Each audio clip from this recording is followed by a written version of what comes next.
Also today, and as I say, it's a busy day in Canberra, the Chief of the Defence Force has said this morning that the government is yet to make a final decision on deploying further troops to Iraq. It follows reports up to 300 soldiers are set to be sent to train Iraqi forces to fight the Islamic State as part of a joint mission with New Zealand. Let's bring in our Sky News Chief Political Reporter, Govt. Kieran, it sounds like we need to watch this space.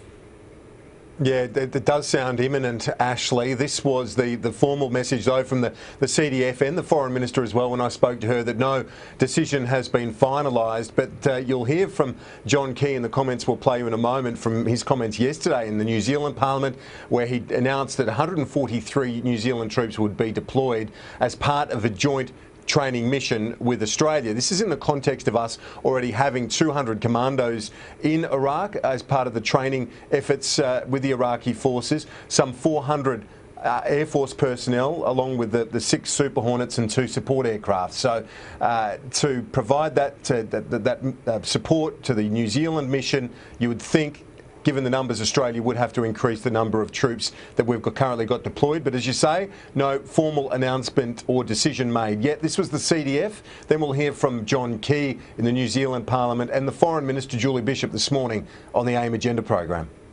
The New Zealand Prime Minister made a broad statement there, and I and my New Zealand counterpart have worked very, very closely on developing options that were put to both governments. The Government of Australia is yet to make a final decision on any follow-on. So the fact that the Prime Minister of New Zealand's announced our deployment, you're saying there's no such decision been made? Actually, I don't think the Prime Minister announced our deployment. I think he said contingent on an Australian decision.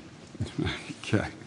It wasn't reported like that, so that's why I'm seeking clarification. The exact no, the CDF is right, Senator. He did not announce deployment by Australia.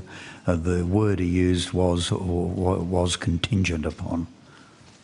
Mr. Speaker, the government has decided to deploy a non-combat training mission to Iraq to contribute to the international fight against ISIL.